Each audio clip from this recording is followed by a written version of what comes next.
Hello everyone, welcome to the chemistry times. आज हम discuss करेंगे एचटेट पीजीटी केमिस्ट्री 2024 के पीवाईक्यू क्वेश्चंस को। और ये जो एग्ज़ाम है ये अभी रिसेंट ही हुआ था। ठीक है, ये वैसे दिसंबर में होना था बट डिले होकर पोस्टपोन होकर ये क्या है अभी रिसेंटली ही लास्ट मंथ ही एग्ज़ाम हुआ था। तो इसमें यहाँ पे क्या होता है, अभी एचटेट के पेपर में जो केमिस्ट्री का पोर्शन होता है यानी कि आपका जो सब्जेक्ट सेक्शन होता है उसमें टोटल 60 क्वेश्चंस होते हैं आपके सब्जेक्ट की। अब यहाँ पे सब्जेक्ट केमिस्ट्री है तो यहाँ पे 60 क्वेश्चंस केमिस्ट्री के हैं।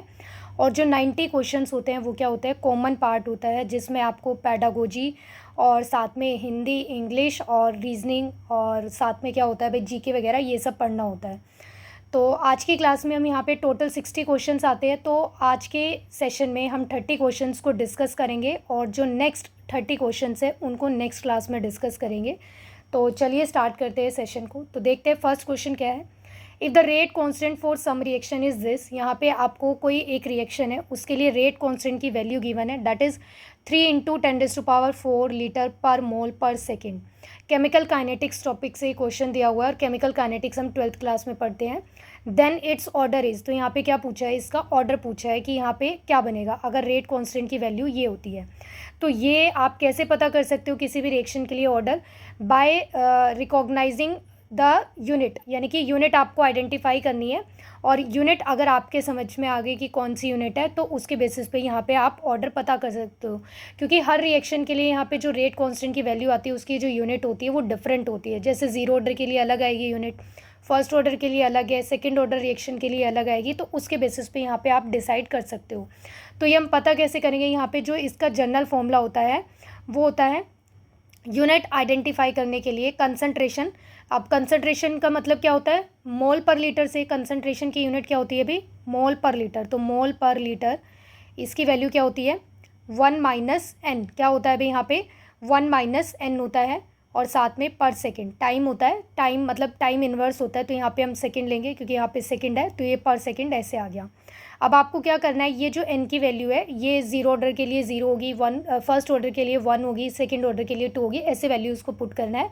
और जिस भी n की वैल्यू को पुट करने से ये वाली यूनिट आ जाती है, इसका मतलब वही क्या है उस रिएक्शन का मतलब इस के लिए वो क्या आ जाएगा यहाँ पे ऑर्डर आ जाएगा कि भाई इस ऑर्डर की ये रिएक्शन है। तो हम 1 बाय 1 0 से स्टार्ट करते हैं और सीखते हैं कि कैसे वैल्यूज़ को पुट करते हैं और आंसर भी देख लेंगे कि क्या आएगा। तो जब n की वैल्यू 0 होगी तो यहाँ पे क्या होगा 1 - 0 करोगे आप तो ये क्या बन जाएगा मोल, यानी कि मोल पर लीटर की वैल्यू क्या आ जाएगी, इसकी पावर 1 ही आ जाएगी क्योंकि 1 - 0 करने पे क्या आएगा भाई 1 ही आएगा। तो इसका मतलब मोल पर लीटर की पावर क्या है 1 है।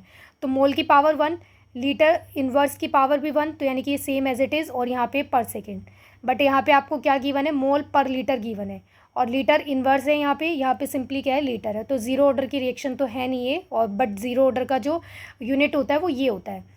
नेक्स्ट है n की वैल्यू 1 पुट करके देखेंगे। तो जब आप n की वैल्यू को 1 पुट करोगे तो यहाँ पे क्या हो जाएगा देखो 1 - 1 0, इसका मतलब ये पूरी की पूरी वैल्यू का मोल पर लीटर की पावर क्या आएगी 0, इसका मतलब ये पूरी वैल्यू ख़त्म हो गई। तो यहाँ पे सिर्फ क्या बचेगा पर सेकेंड। तो यहाँ पे फर्स्ट ऑर्डर के लिए जो यूनिट आई है वो क्या आ गई भाई पर सेकेंड आ गई है। अब n की वैल्यू को 2 पुट करके देखते हैं। तो 2 पुट करने पर क्या होगा भाई यहाँ पे 1 - 2, ठीक है 1 - n है ना, तो यहाँ पे n की वैल्यू को 2 पुट करेंगे तो 1 - 2, तो ये क्या बनेगा देखो ऐसे आ जाएगा मोल पर लीटर। 1 - 2 करने पर -1 पावर आएगी और पर सेकेंड। इसको जब हम सिंप्लीफाई करेंगे तो देखो क्या बन जाएगा मोल की पावर -1 है तो यानी कि मोल -1, लीटर की पावर -1 और यहाँ भी -1, तो ये क्या हो जाएगा लीटर मतलब प्लस पावर बन जाएगी। और ये क्या आ गया पर सेकेंड, क्या आ गया अभी पर सेकेंड। तो ये किससे मिल रहा है देखो, ये यहाँ पे जो आपको क्वेश्चन में गिवन है यूनिट यही वाली सेम वैल्यू है। तो इसलिए इस क्वेश्चन का करेक्ट आंसर क्या हो जाएगा अभी ऑप्शन नंबर 3 सेकंड ऑर्डर की रिएक्शन। ये जो रेट कांस्टेंट की वैल्यू गिवन है यहाँ पे आपको ये किसके लिए अभी सेकंड ऑर्डर के लिए दी हुई है। आप चाहो तो इन्हें डायरेक्ट भी याद रख सकते हो कि ज़ीरो ऑर्डर के लिए मोल पर लीटर पर सेकंड होती है, ज़ीरो ऑर्डर के लिए पर सेकंड होती है, सेकंड ऑर्डर के लिए मोल पर इन्वर्स लीटर पर सेकंड होती है। और यहाँ से आप जर्नलाइज वे से भी याद रख सकते हो। नेक्स्ट क्वेश्चन देखते हैं, question number 2, which test is use for finding unsaturation in an organic compound. यहाँ पे आपको क्या करना है अनसेचुरेशन का टेस्ट पता करना है कि कौन सा होता है, हेलोफोम टेस्ट होता है, बेयर टेस्ट होता है, एस्टर टेस्ट होता है या फिर हिंसबर्ग टेस्ट होता है।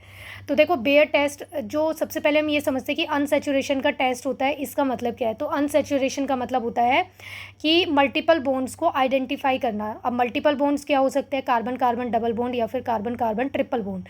तो जिन भी कंपाउंड्स के पास ये वाले बॉन्ड्स प्रेजेंट होते हैं, यानी कि डबल बॉन्ड और ट्रिपल बॉन्ड प्रेजेंट होते हैं, उनको ये कंफर्म करता है अनसैचुरेशन टेस्ट। अभी इसे करता कौन है? बेयर टेस्ट करते हैं, ठीक है। और बेयर टेस्ट में क्या यूज़ होता है? अभी बेयर्स रिएजेंट यूज़ होता है। अब एग्जाम में वो ऐसे भी पूछ सकता है कि बेयर्स रिएजेंट क्या होता है। तो बेयर्स रिएजेंट क्या होता है? अभी अल्कलाइन KMnO4 सॉल्यूशन होता है। क्या होता है? अभी अल्कलाइन KMnO4 सॉल्यूशन होता है, पोटाशियम परमैंगनेट। क्या करते हैं? जो भी आपके पास मल्टीपल बॉन्ड वाला ऑर्गेनिक कंपाउंड प्रेजेंट है उसमें हम ये ऐड करेंगे KMnO4 को। और यहाँ से क्या है? भी KMnO4 का जो कलर होता है आप सभी ने देखा होगा वो कैसा होता है? भाई पिंकिश पर्पल कलर होता है। तो ये कलर क्या है? भी डिस्चार्ज हो जाता है, यानी कि अब जब आप इसको ऐड करोगे यहाँ पे तो ये क्या बन जाएगा? कलरलेस हो जाएगा। क्या हो जाएगा? कलरलेस हो जाएगा। तो यहाँ से क्या कंफर्म हो जाता है कि उस ऑर्गेनिक कंपाउंड के अंदर मल्टीपल बॉन्ड्स प्रेजेंट है। तो ये कौन कंफर्म करता है? अभी बेयर टेस्ट कंफर्म करता है। तो यहाँ पे इस क्वेश्चन का करेक्ट आंसर क्या आ गया? Option number 2। फर्स्ट जो यहाँ पे आपको गिवन है हेलोफॉर्म, यहाँ पे क्या करता है? मिथाइल कीटोन्स को कंफर्म करता है। आइडोफॉर्म टेस्ट आपने पढ़ा होगा, सुना होगा, तो ये उसको कंफर्म करता है। मिथाइल कीटोन ग्रुप्स क्या होते हैं? CH3CO। और साथ में यहाँ पे सेकेंडरी अल्कोहल वाले ग्रुप को भी कंफर्म करता है क्योंकि वो ऑक्सीडाइज होकर इसी वाले पार्ट में आ जाता है। फिर एस्टर टेस्ट आपको पता ही है, एस्टर फॉर्मेशन होती है यहाँ पे, एसिड प्लस में अल्कोहल की एस्टर वो होगा। और यहाँ पे क्या है? फिर हिंसबर्ग टेस्ट। तो हिंसबर्ग टेस्ट किसके लिए होते हैं? अमीन्स के लिए होते हैं। यहाँ पे ये यूज़ होता है प्राइमरी, सेकेंडरी और टर्शरी जो अमीन्स होती है उनको डिस्टिंग्विश करने के लिए। प्राइमरी अलग रिएक्शन शो करता है, सेकेंडरी अमीन अलग टाइप की और टर्शरी अमीन अलग टाइप की। तो इस बेसिस पे यहाँ पे हम तीनों अमीन्स को क्या है भी डिस्टिंग्विश कर सकते हैं। तो उसने क्या पूछा है यहाँ पे? अनसैचुरेशन का टेस्ट, इसलिए राइट आंसर क्या है भी? Option number 2 Baeyer's test. Next question देखते हैं, question number 3। For the first order reaction the time required for 99.9% completion of the reaction is how many times that required for 50% completion. ऐसा question, ये question हमने जब PYQ questions को discuss किया था, chapter wise questions को discuss किया है हमने, तो वहाँ पे मैंने डिस्कस किया हुआ है। तो मैं पूरा आपको मतलब पूरा लॉन्ग मेथड नहीं बताऊँगी, यहाँ पे मैं सिर्फ आपको शॉर्ट मेथड बता रही हूँ कि आप यहाँ पे इसको कैसे अटेम्प्ट कर सकते हो क्वेश्चन को। फर्स्ट ऑर्डर के लिए बेसिकली जो टाइम का फॉर्मूला होता है या फिर रेट कॉन्स्टेंट का फॉर्मूला होता है वो क्या होता है? 2.303 अपॉन में K, और यहाँ पे क्या होता है? लॉग, और यहाँ पे इनिशियल कंसंट्रेशन अपॉन में यहाँ पे जो बाद में मतलब कि कुछ टाइम के बाद अब रिएक्ट करेंगे तो यानी कि टाइम जब 0 होगा तो उसकी जो कंसंट्रेशन है इनिशियली ये होगी, कुछ टाइम के बाद 10 मिनट्स 30 मिनट्स या जो भी आपको टाइम के बाद क्या है भाई रिएक्शन को ऑब्जर्व करना है, तो उसके बाद यानी कि आफ्टर सम टाइम जो भी रिएक्शन है मतलब जो यहाँ पे कंसंट्रेशन आएगी वो क्या बचेगी भाई? A-X होगी। तो ये इस तरीके से होता है। तो यहाँ पे अब आपको दो डाटा लेने पड़ेंगे, एक 99% और 99.9% का और एक 50% का। तो दोनों डाटा को आपको यहाँ पे पुट करना है और फिर दोनों को डिवाइड करना है, जो भी फाइनल रिजल्ट आएगा दोनों को डिवाइड करना है, और उसकी हेल्प से यहाँ पे आप 250 और साथ में 99.9% का रिलेशन पता कर सकते हो। बट यहाँ पे क्या है भी मैं आपको शॉर्ट मेथड बताऊंगी कि यहाँ पे इन दोनों के बीच में रिलेशन क्या होता है, T50 और इसके बीच में। तो क्या रिलेशन होता है? देखो भी यहाँ पे तो ये जो रिलेशन होता है ये होता है T99.9% इज इक्वल टू में 10 टाइम्स ऑफ T हाफ। तो बस हम इसका यहाँ पे यूज़ करेंगे डायरेक्टली और इसके बेसिस पे यहाँ पे हम क्या है भी इसको सॉल्व कर सकते हैं। तो अब देखो ये पता चल गया आपको यहाँ पे T हाफ से क्या मतलब है? T50% और यहाँ पे 10 से मल्टीप्लाई हो रहा है। उसने यही तो पूछा है कि कितने टाइम्स आएगा, यही बताया मैंने आपको कि यहाँ पे पहले आप T50% कैलकुलेट करोगे, सेम ऐसे यहाँ पे आप T99.9% कैलकुलेट करोगे। ए की वैल्यू पहले जैसे 100 है, फिर यहाँ पे 100 माइनस 50 कर दोगे तो और सेम यहाँ पे ऐसी 2.303 अपॉन में K लॉग ए, यहाँ पे क्या होगा? इनिशियल कंसंट्रेशन 100 और 100 माइनस क्या है भी यहाँ पे आप 99.9% करोगे, तो यहाँ पे जो भी वैल्यू आएगी वो पुट करोगे। तो और लास्ट में क्या करना है? फिर आपको दोनों का रेशो लेना है। तो रेशो लेने से जो आपके पास रिलेशन आएगा ना लास्ट में वो यही बचेगा कि T99.9% जो होता है वो 10 टाइम्स होता है T हाफ का। और आप इसे डायरेक्ट भी याद रख सकते हो, बहुत सारे क्वेश्चंस में ये हेल्प करता है। तो इस क्वेश्चन का करेक्ट आंसर क्या है भी? Option number 2। पूरा अच्छे से ये कैसे डिवाइड करके रेशो में हम पता कर सकते हैं ना, ये हमने ऑलरेडी वहाँ पे डिस्कस किया हुआ है, अगर किसी ने भी PYQ क्वेश्चंस को देखा होगा। ऐसे बहुत सारे रिलेशन होते हैं T हाफ के साथ, जैसे T75% की बात करें, T75% से रिलेटेड भी PYQ में आपको 2-3 क्वेश्चंस मिल जाएंगे। तो यहाँ पे ये होता है और T हाफ का 99.9% के साथ ये रिलेशन होता है। नेक्स्ट क्वेश्चन देखते हैं, question number 4, which of the following oxides is like metallic copper in its conductivity and appearance. यहाँ पे आपको ये आइडेंटिफाई करना है कि इन चारों ऑक्साइड में से ये basically D and F block का हो गया, और ये थोड़ा सा मेमोराइज करने वाला क्वेश्चन हो गया, यानी कि आपको याद रखना पड़ेगा, उसी बेसिस पे आप पता कर मतलब या क्वेश्चन को अटेम्प्ट कर सकते हो। ये पूछा है कि यहाँ पे कौन सा ऑक्साइड है जिसकी जो प्रॉपर्टीज़ होती है वो मेटालिक कॉपर जैसी होती है, कंडक्टिविटी नेचर को भी शो करता है जैसे कॉपर शो करता है, और सेम अपीयरेंस को भी। अपीयरेंस का आपको पता ही है कि जो कॉपर होता है रेडिश ब्राउन कलर का होता है। तो यहाँ पे इस क्वेश्चन का जो करेक्ट आंसर है वो क्या है भी, ऑप्शन नंबर 3 है। भाई अब इसमें कुछ समझाने वाला नहीं है। नेक्स्ट क्वेश्चन देखते हैं, क्वेश्चन नंबर 5। ये क्वेश्चन भी पीवाई की क्वेश्चन ही है। The enthalpies of all elements in their standard states are. यहाँ पे आपको क्या करना है, एंथैल्पी बतानी है कि जो भी एलिमेंट्स अपनी स्टैंडर्ड स्टेट में प्रेजेंट होते हैं उनकी एंथैल्पी आप क्या लेते हो। तो उसकी एंथैल्पी क्या होती है, 0 होती है। ये हम थर्मोडायनेमिक्स में जब क्वेश्चंस करते हैं तो वहाँ पे बहुत ज़्यादा आपको हेल्प करता है वहाँ पे कॉन्सेप्ट। तो इस क्वेश्चन का करेक्ट आंसर क्या है भी, ऑप्शन नंबर 2, 0। स्टैंडर्ड स्टेट से क्या मतलब है, जो भी उस स्टेट में एग्जिस्ट करता है। ठीक है, जैसे क्लोरीन क्या होती है, गैस होती है। तो क्लोरीन की जो अब ये गैसियस स्टेट है, अगर इसमें स्टेट में अगर इसकी एंथैल्पी की बात करो तो वो क्या आएगी, 0 आएगी। तो यानी कि जो भी जिस स्टेट में एग्जिस्ट करता है, जैसे हाइड्रोजन है, हाइड्रोजन क्या है भी, गैसियस स्टेट में एग्जिस्ट करता है, तो इसकी क्या आ जाएगी, यहाँ पे 0 आ जाएगी एंथैल्पी। तो यानी कि जो भी उनकी स्टैंडर्ड स्टेट्स होती है एलिमेंट्स की, उसमें अगर वो एग्जिस्ट करते हैं तो उनकी जो एंथैल्पी आएगी वो क्या होती है भाई, 0 कंसिडर करते हैं हम। Next question, question number 6, assuming the complete ionisation. यहाँ पे कैल्शियम हाइड्रोक्साइड आपको गिवन है, इसका क्या अज्यूम करना है आपको कि कंप्लीट आयनाइज हो रहा है। तो इसके लिए पीएच कैलकुलेट करना है आपको, जब कंसंट्रेशन क्या हो, ये जो कैल्शियम हाइड्रोक्साइड सॉल्यूशन आपको गिवन है जो कंप्लीट आयनाइज हो रहा है, इसके लिए कंसंट्रेशन की वैल्यू दी हुई है आपको 0.01 मोलर। तो क्या करना है अभी, यहाँ पे आपको पीएच पता करना है। अब देखो ये जो है यहाँ पे, ये क्या है, हाइड्रोक्साइड आयन देगा, ये क्या है भी, हाइड्रोक्साइड आयन प्रोड्यूस करेगा।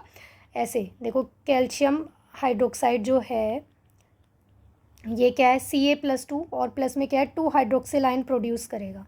तो अब यहाँ पे आपको जो इसके लिए पीएच की वैल्यू पता करनी है।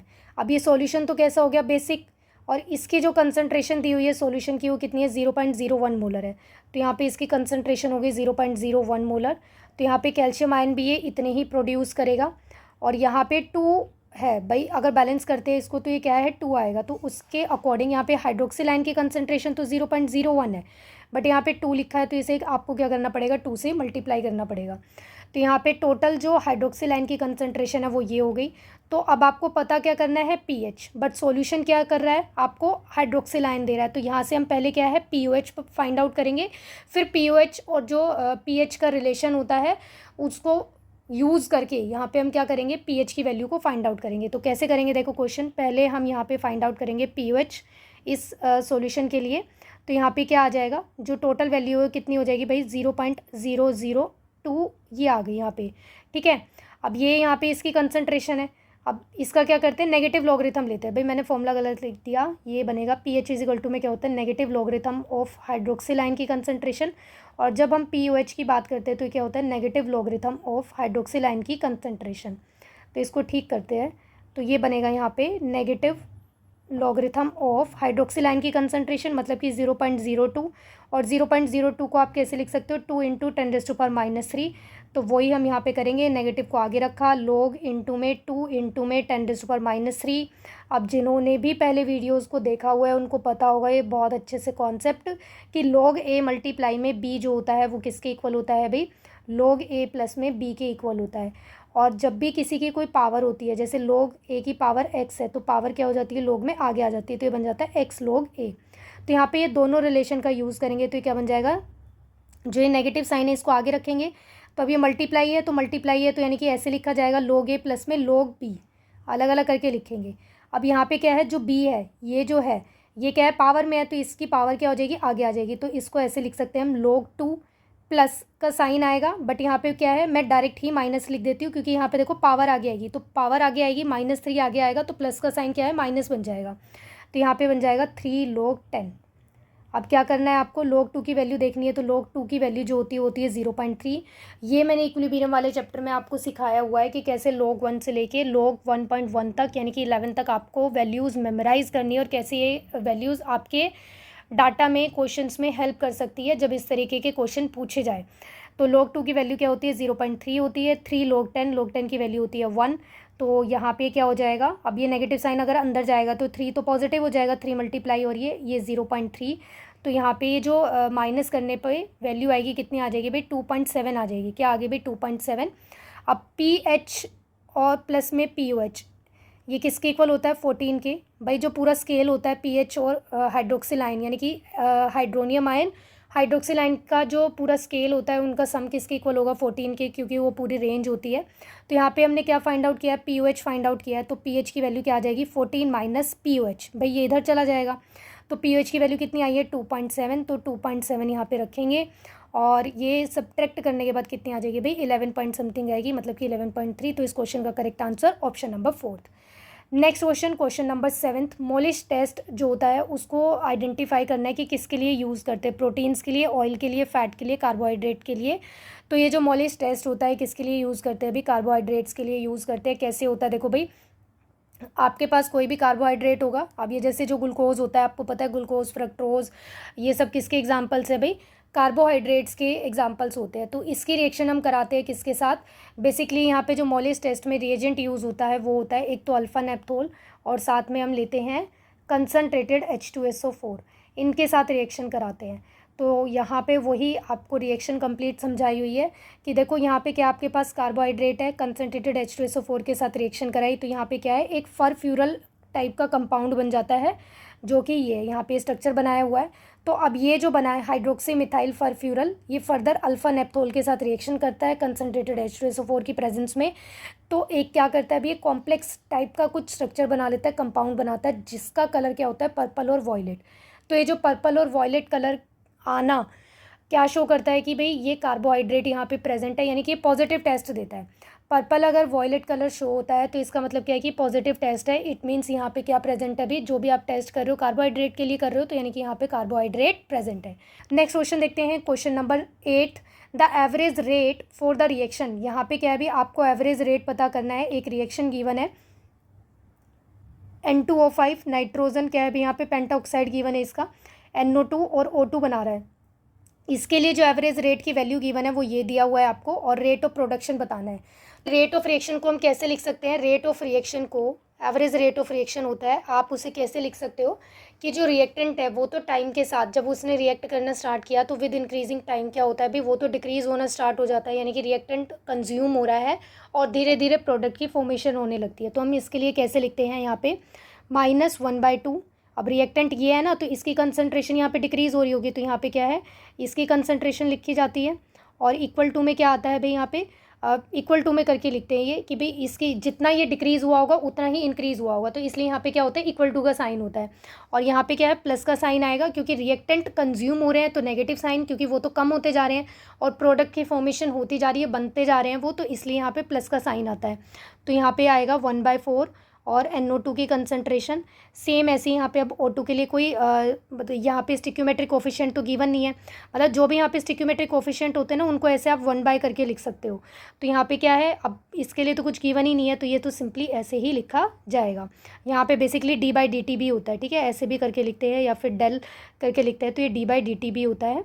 अब यहाँ पे रेट ऑफ रिएक्शन आपको कितना गिवन है, देखो क्वेश्चन में 6.79 इंटू 10⁻³ मोल पर लीटर पर मिनट इक्वल टू में। अब ये जो रेट ऑफ रिएक्शन है ये इसके भी इक्वल है, ये इसके भी इक्वल है और ये इसके भी इक्वल है, क्योंकि देखो इनके बीच में इक्वल टू का साइन है। तो यहाँ पे आपको किसके लिए पता करना है, रेट ऑफ प्रोडक्शन पता करना है NO2 का, तो यानी कि बाकी पार्ट को आप इग्नोर करो। तो इसको देखो, तो यहाँ पे क्या आ जाएगा 1/4 और यहाँ पे क्या है कंसनट्रेशन ऑफ NO2। तो अब ये क्या है, इस साइड जाकर मल्टीप्लाई होगा, तो मल्टीप्लाई करने पे जो आपके पास वैल्यू आएगी वो कितनी आएगी भी, 2.72 समथिंग कुछ आएगी। तो इस क्वेश्चन का करेक्ट आंसर क्या है भी, ऑप्शन नंबर 2। ये क्वेश्चन HTET के पेपर में ही मल्टीपल टाइम्स रिपीट हुआ है, same as it is, answer भी चेंज नहीं होता, ऑप्शन भी चेंज नहीं होता, कुछ भी चेंज नहीं होता, सेम एज इट इज़ इतनी बार रिपीट हुआ है। मतलब जो PYQ क्वेश्चंस को देखते हैं या देख कर मतलब एग्जाम में अपीयर होते हैं, तो उनको तो इस क्वेश्चन को करने की भी ज़रूरत नहीं होगी, यानी कि पेन भी उठाने की नीड नहीं है, वो डायरेक्टली देखते क्या भी आंसर कर देंगे। और ये same question as it is आपको मल्टीपल एग्जाम्स में मिलेगा, HTET के एग्जाम में मल्टीपल टाइम्स रिपीट हुआ है, और सेम यही क्वेश्चन आपको मल्टीपल एग्जाम्स में as it is same ditto repeat मिलेगा। नेक्स्ट क्वेश्चन देखते हैं, question number 9। The enthalpy of combustion of methane, graphite and dihydrogen at 298 kelvin are. यहाँ पे देखो आपको कंबशन की वैल्यूज़ गिवन है, किस किस के लिए, मीथेन की, ग्रेफाइट की और डाईहाइड्रोजन के लिए, और ये डाटा आपको गिवन है। यहाँ पे आपको एंथैल्पी ऑफ फॉर्मेशन पता करना है, किसके लिए, मीथेन के लिए। इस टाइप का क्वेश्चन भी हमने ऑलरेडी PYQs में डिस्कस किया हुआ है, क्योंकि वहाँ पे ऐसे 1-2 क्वेश्चंस पहले भी आए हुए हैं। तो देखो अब यहाँ पे क्या बोला है उसने, कंबशन का आपको पता ही है क्या होता है, ऑक्सीजन के साथ रिएक्शन कराते हैं। तो यहाँ पे अब आपको केमिकली रिएक्शन नहीं लिखनी, बस मतलब समझना है। तो देखो मीथेन है, तो मीथेन क्या होता है, CH4 प्लस में O2, अब ये रिएक्ट करेगा, यहाँ पे आपको पता है कार्बन डाइऑक्साइड प्लस में वाटर बनता है, ऐसे हो गया। फिर ग्रेफाइट, तो ग्रेफाइट आपको पता है कार्बन की ही एलोट्रोपिक फॉर्म होती है, तो यहाँ पे एक कार्बन क्या है भाई, ग्रेफाइट है, गैसियस स्टेट ने लिखी, मैंने ग्रेफाइट को मेंशन किया है। प्लस में इसका कंबशन करेंगे तो यहाँ से क्या बनेगा भी, कार्बन डाइऑक्साइड ही बनेगा। फिर डाईहाइड्रोजन, तो डाईहाइड्रोजन क्या होता है, H2, इसका कंबशन जब हम करते हैं, ठीक है, तो यहाँ पे क्या बनेगा भाई, H2O2, यहाँ पे क्या बनेगा, H2O फॉर्म होगा, क्या होगा, H2O फॉर्म होगा। और इसको बैलेंस करो, इसको जब हम बैलेंस करेंगे यहाँ पे, तो क्या है भाई, इस साइड पे 2 आएगा, तो यहाँ पे भी क्या हो जाएगा, 2 हो जाएगा। अब देखो यहाँ पे जो वैल्यूज़ गिवन होती है ना, ये आपको 1 मोल के अकॉर्डिंग दी हुई होती है। तो अगर यहाँ पे आप रिएक्शन में ऐसे ये जैसे ट्वाइस हो गया तो ये करते हो, तो इसका मतलब क्या है कि आपको जो भी वैल्यूज़ यहाँ पे डाटा गिवन होता है ना, एंथैल्पीज़ गिवन होती है, उनको आपको उसी फैक्टर से मल्टीप्लाई या डिवाइड करना होता है। मतलब कि अगर आपको इक्वेशन में डिवाइड करना पड़ रहा है तो डिवाइड करोगे, अगर इक्वेशन में मल्टीप्लाई करना पड़ रहा है तो उसके डाटा को मल्टीप्लाई करोगे। तो देखो ये तीनों इक्वेशन का आपको यहाँ पे यूज़ करना है, और फाइनली बनाना क्या है, enthalpy of formation of methane.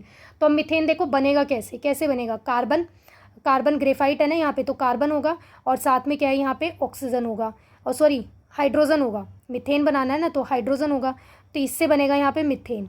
तो अब मीथेन बनने के लिए यहाँ पे हाइड्रोजन कितनी यूज़ होगी, 4 यूज़ होगी। कितनी हाइड्रोजन यूज़ होगी भाई, यहाँ पे 4 हाइड्रोजन यूज़ होगी, तो 2 2 आपको ये करना पड़ेगा। तो यानी कि फाइनली आपको ये चीज़ लानी है, फाइनली क्या भी आपको ये चीज़ प्रोड्यूस करनी है। तो इन तीनों इक्वेशन को देखो कि कैसे ऐड करूँ, कैसे सब्ट्रैक्ट करूँ, वही चीज़ बस यहाँ पे आपको इस क्वेश्चन में करनी है। तो अब देखो यहाँ पे कार्बन मीथेन बनाना है, तो methane should be on the right side, यानी कि प्रोडक्ट की फॉर्मेशन में आना चाहिए।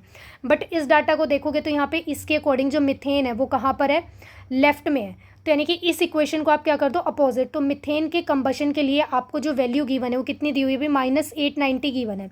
अगर आप इस रिएक्शन को उल्टा करते हो, यानी कि इस रिएक्शन को अपोजिट करते हो, यानी कि CO2 इधर लिखते हो, H2O इस साइड लिखते हो, लेफ्ट में लिखते हो, और इसको राइट में ले जाते हो, तो इसका जो डाटा है उसकी वैल्यू तो यही रहेगी सेम, बट उसका साइन चेंज हो जाएगा। तो यानी कि यहाँ पे क्या है, इसके लिए जो वैल्यू आएगी वो कितनी आ जाएगी, प्लस का 890 आ जाएगी। Enthalpy of combustion of methane क्या है, -890.3 है ना, तो यहाँ पे ये आ गई। आगे इतनी बात समझ में, तो यहाँ पे प्लस का हो गई है ये। और फिर इसके बाद देखो नेक्स्ट क्या है भाई, ग्रेफाइट।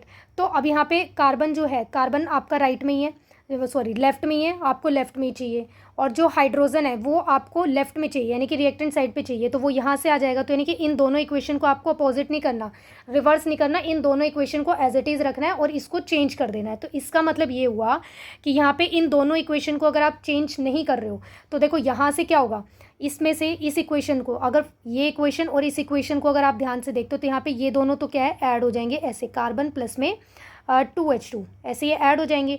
अब इसके बाद क्या है, ये ऑक्सीजन बचे हैं यहाँ पे, ये ऑक्सीजन भी तो बची है ना, 2O2, और प्लस में यहाँ पे क्या आ जाएगा, CO2 प्लस में 2H2।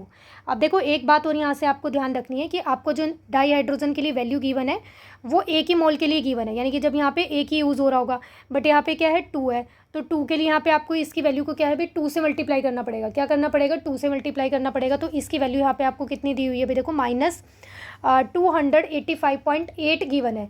तो इसको जब हम 2 से यहाँ पे मल्टीप्लाई करेंगे, ठीक है, यहाँ पे जब आप इसे 2 से, क्योंकि देखो मैं बता देती हूँ क्योंकि बहुत सारी ना कन्फ्यूज़न क्रिएट करेगा। अगर 1 मोल की बात करें तो 1 मोल के केस में ये ऐसे बनेगा कि भाई इसने हाफ O2 यूज़ किया है तब ये बना है। तो इसके लिए आपको डाटा गिवन है, ये जो दिया हुआ है यहाँ पे, बट यहाँ पे रिएक्शन जब आप बैलेंस करोगे तो यहाँ पे क्या है 2 आ जाएगा। तो 2 आएगा क्योंकि यहाँ पे डाईहाइड्रोजन क्या है 2 मोल्स यूज़ होंगे इसके, तो इसलिए यहाँ पे आपको क्या है ये बैलेंस करनी पड़ेगी, 2 से मल्टीप्लाई करना पड़ेगा। तो जो भी इसका डाटा है उसको भी आपको क्या है 2 से मल्टीप्लाई करना पड़ेगा। तो यहाँ पे 2 से मल्टीप्लाई करने पर इस वैल्यू को क्या आंसर आएगा भी, मतलब जो भी वैल्यू आएगी वो आएगी -571.6। आगे बात समझ में। अब ये दोनों आपको क्या करने हैं, ऐड करने हैं। तो इसके लिए कार्बन के लिए आपको जो कंबशन की वैल्यू गिवन है ग्रेफाइट के लिए वो कितनी दी हुई है भाई आपको डाटा में, -393.35। अब क्या समझ में आया कि ये जो दोनों इक्वेशन थी ये तो आपने ऐड की है, इसको क्या करना पड़ेगा, सब्ट्रैक्ट करना पड़ेगा। तो सब्ट्रैक्ट करने का मतलब अपोजिट ही तो हो गया, यानी कि वही चीज़ हो जाएगी कि भाई वो उधर जाएगी, यहाँ पे एरो का साइन आएगा। तो इसका मतलब इन दोनों वैल्यूज़ को तो आप क्या कर दो, यहाँ पे ऐड कर दो और इसको क्या कर दो, यहाँ पे सब्ट्रैक्ट कर दो। तो यानी कि ये डाटा कैसे ऐड या सब्ट्रैक्ट होगा, देखो ये आ जाएगा -393.5 प्लस, अब प्लस माइनस करेंगे तो मतलब माइनस ही आएगा, तो ये दोनों वैल्यूज़ माइनस वाली ऐड ही होंगी, तो -71.6। तो इनको ऐड करने पर यहाँ पे जो वैल्यू आएगी वो आएगी -965.1 आएगी। अब ये वाली वैल्यू आपको क्या करनी है, यहाँ पे ऐड करनी है। तो इसमें जब आप ये ऐड करोगे तो क्या आ जाएगा 890.3, और ये फाइनली क्या आ जाएगा भाई, नेगेटिव वैल्यू आएगी, क्योंकि ये वैल्यू क्या है यहाँ पे नेगेटिव वाली बढ़ी है, तो इसलिए -74.3 आ जाएगा। तो अब ये देख लो कौन से 8 आएगा, कौन से ऑप्शन में दिया है अभी आपको, ऑप्शन नंबर फर्स्ट में, ये करेक्ट आंसर हो गया। क्वेश्चन देखते हैं, question number 10th, the variation of del H of a reaction with temperature at constant pressure is equal to which of the following. तो देखो जो एंथैल्पी की वेरिएशन होती है कॉन्स्टेंट प्रेशर पे, वो क्या होती है, CP यूज़ करते हैं, और कॉन्स्टेंट वॉल्यूम पे हम CV लिखते हैं। तो इस क्वेश्चन का करेक्ट आंसर क्या आ जाएगा, ऑप्शन नंबर 1। ये हम थर्मो में पढ़ते हैं, यहाँ पे जो एंथैल्पी ऑफ रिएक्शन होता है कॉन्स्टेंट प्रेशर पे उसको CP से डिनोट करते हैं, कॉन्स्टेंट वॉल्यूम वाले पे हम CV से डिनोट करते हैं। तो इस क्वेश्चन का करेक्ट आंसर क्या है अभी, option number 1। Next question, question number 11, ये भी PYQ क्वेश्चन आप बोल सकते हो, क्योंकि ये हमने डिस्कस ही किया था PYQ क्वेश्चन में, इनऑर्गेनिक केमिस्ट्री की क्लास में आपको ये मिलेगा। तो देखो भाई यहाँ पे क्या है, ट्रिस इथेन 1,2-डाईअमीन। ट्रिस का मतलब क्या होता है, अब ये जब भी आपके पास ऐसे लिगेंड्स होते हैं जिनके नाम में ही डाई ट्राई यूज़ होता है, तो उसके लिए हम डिफरेंट टाइप ऑफ प्रीफिक्स का यूज़ करते हैं, ट्रिस, बिस, टेट्राकिस, ऐसे। तो ट्रिस का मतलब क्या है, यहाँ पे 3 है, इसको शॉर्ट फॉर्म में हम ईन लिख सकते हैं। तो इसका मतलब क्या है कि ये जो मॉलिक्यूल है ये 3 टाइम है, इस ट्रिस का मतलब क्या है कि ये जो ईन मॉलिक्यूल है 3 टाइम है, कोबाल्ट थर्ड, और क्या है भी, सल्फेट है। तो यहाँ पे इस क्वेश्चन का जो करेक्ट आंसर आएगा क्या आएगा भी, ऑप्शन नंबर 3 आएगा, क्योंकि देखो यहाँ पे चार्ज ओवरऑल क्या है, बैलेंस होने चाहिए। सल्फेट का आपको पता है क्या होता है, सल्फेट का चार्ज होता है -2। तो यहाँ पे अभी इसका जब आप थ्राइस करोगे तो ये कितना आ जाएगा, -6 आएगा। अब ये -6 है, तो यहाँ पे ये जो भी एंटिटी है, अगर आप एक कोबाल्ट ईन का थ्राइस लेते हो, अगर इसके ऊपर चार्ज देखोगे तो यहाँ पे +3 होगा, और यहाँ पे इस पूरी एंटिटी का ट्वाइस लिखा है, तो इसका मतलब यहाँ पे क्या है, ओवरऑल जो चार्ज है वो +6 है। तो +6 को -6 यहाँ पे क्या है, ऑप्शन नंबर 3 में ही बैलेंस कर रहा है। अगर सेम चीज़ यहाँ पे आप करना चाहो तो देखो इस केस में क्या है, यहाँ पे तो -2 आ जाएगा, अगर यहाँ -2 है तो यहाँ पे क्या है, +2 चार्ज आएगा। बट यहाँ पे जो कोबाल्ट की ऑक्सीडेशन स्टेट है वो क्या है भी, +3 में, मतलब इसके अकॉर्डिंग नहीं बनेगा, क्योंकि उसने ट्रिस बोला है यहाँ पे, तो ये वाला ऑप्शन तो आएगा नहीं। इस वाले केस में देखो ये भी यहाँ पे नहीं बनेगा, ठीक है, क्योंकि यहाँ पे भी ये क्या है भी, चार्ज जो है ये मैंने आपको बताया +3, और ये यहाँ पे -6 +6 ऐसे आना चाहिए, बैलेंस होना चाहिए, ये नहीं होगा। इस वाले ऑप्शन में देखो यहाँ पे सल्फेट का चार्ज कितना बताया मैंने आपको, -2, तो यहाँ पे नेगेटिव चार्ज कितना आएगा, -4। यहाँ पे ये इसको सेटिस्फाई नहीं कर पाएगा। तो इस क्वेश्चन का करेक्ट आंसर क्या है अभी, ऑप्शन नंबर 3। ये हमने पहले बहुत अच्छे से डिस्कस किया हुआ जब PYQ क्वेश्चन को डिस्कस किया था। नेक्स्ट क्वेश्चन देखते हैं, question number 12, which of the following is correct for a reversible process. यहाँ पे आपको रिवर्सिबल प्रोसेस के लिए करेक्ट रिलेशन आइडेंटिफाई करना है। सिस्टम की जो एनर्जी होती है, एंट्रोपी होती है, प्लस में सिस्टम सराउंडिंग की जो एंट्रोपी होती है, वो रिवर्सिबल प्रोसेस के लिए क्या आती है। तो फॉर रिवर्सिबल प्रोसेस ये जो होती है किसकी इक्वल होती है भाई, इक्वल टू 0 होती है। किसकी इक्वल होती है, इक्वल टू 0 होती है। और यहाँ पे सिस्टम प्लस में सराउंडिंग की जो एंट्रोपी है उसके सम को हम क्या बोल सकते हैं, यूनिवर्स की एंट्रोपी भी बोल सकते हैं। यानी कि यहाँ पे ये ऐसे भी लिखा हो सकता था कि entropy of universe equal to में 0। अब यहाँ पे ये जो होता है ये इसी की इक्वल है, यानी कि एंट्रोपी ऑफ यूनिवर्स का मतलब क्या है कि सिस्टम प्लस सराउंडिंग की हम बात कर रहे हैं। तो फॉर रिवर्सिबल प्रोसेस ये क्या होता है, 0 के इक्वल होता है, और इरिवर्सिबल प्रोसेस ये जो वैल्यू होती है ग्रेटर देन क्या होती है, 0 होती है। नेक्स्ट क्वेश्चन देखते हैं, question number 13, the pKa of acetic acid and pKb of ammonium hydroxide are 4.76 and 4.75 respectively, what will be the pH of ammonium acetate solution. अब ये जो क्वेश्चन है ये PYQ क्वेश्चन है, ये क्या है भी, PYQ क्वेश्चन है, सेम एज इट इज़ पहले पूछा हुआ है, ठीक है, सेम एज इट इज़ ये क्वेश्चन क्या है भी पहले आया हुआ है। और PYQ क्वेश्चंस अगर आप देखते हो तो इसको मैं आपको 2 तरीके से बताऊंगी, एक तो डायरेक्ट रिलेशन का यूज़ करके, और देखो हम कैसे कर सकते हैं, मतलब आप कुछ भी समझ लो, डायरेक्ट रिलेशन है या जैसे भी है, यहाँ पे आप 2 तरीके से पता कर सकते हो। एसिटिक एसिड और जो अमोनियम हाइड्रोक्साइड है, बोथ आर वीक एसिड और वीक बेस। ये क्या है, यहाँ पे वीक एसिड है और ये क्या है भी, यहाँ पे वीक बेस है। तो अब देखो इसके लिए जो वैल्यू बनेगी, pH का जो फॉर्मूला बनेगा वो क्या बनेगा, 7 प्लस में हाफ, यहाँ पे क्या आ जाएगा, pKa माइनस में pKb। अब pKb की वैल्यू आपको डाटा में गिवन है क्वेश्चन में, तो यहाँ पे हाफ और pKa वैल्यू कितनी है अभी, ये है 4.76, और pKb वैल्यू कितनी है 4.75। यहाँ पे क्या आएगा 0.01 आएगा, फिर उसे 2 से डिवाइड करेंगे तो 0.005 बन जाएगा। तो 7 प्लस में जब आप 0.005 करोगे तो ये क्या आ जाएगा 7.005 आ जाएगा। तो इस क्वेश्चन का करेक्ट आंसर क्या आ गया ऑप्शन नंबर 2। यहाँ पे आप एक और फॉर्मूला इसका ध्यान रख सकते हो, अगर ये वाला याद रखना है तो ये ठीक है। आपको इक्विलिब्रियम वाले चैप्टर में weak acid, weak base, strong acid, weak base ऐसे करके ना पेयरिंग में पीएच के कुछ फॉर्मूले गिवन है, यानी कि कॉम्बिनेशन के अकॉर्डिंग पीएच का फॉर्मूला गिवन है। तो पीएच यहाँ पे एक और जो फॉर्मूला है इसका वो ये बन सकता है, इसी से ही ये सेम डिराइव हुआ है, कुछ अलग नहीं है। यहाँ पे क्या है PKW प्लस में PKA माइनस PKB। तो अब यहाँ पे जो PKW है सॉरी यहाँ पे डिवीज़न में नहीं आएगा PKB, तो यहाँ पे जो PKW है उसकी वैल्यू 14 होगी, और जो PKA है वो क्या आ जाएगा, यहाँ पे P की वैल्यू आपको गिवन ही है और क्वेश्चन में PKB भी गिवन है, और सिंपली सॉल्व करना है तो यहाँ से भी 7.005 ही आएगा। नेक्स्ट क्वेश्चन देखते हैं, question number 14, which of the following complexes poses sp3d2 hybridisation. बहुत ही इजी क्वेश्चन है, यहाँ पे आपको क्या करना है sp3d2 हाइब्रिडाइजेशन पता करना है। D2 लिखा है तो इसका मतलब क्या है कि ये आउटर ऑर्बिटल कॉम्प्लेक्स है। अगर ये ऐसे लिखी होती हाइब्रिडाइजेशन D2sp3 तो इसका मतलब ये इनर ऑर्बिटल कॉम्प्लेक्स होता।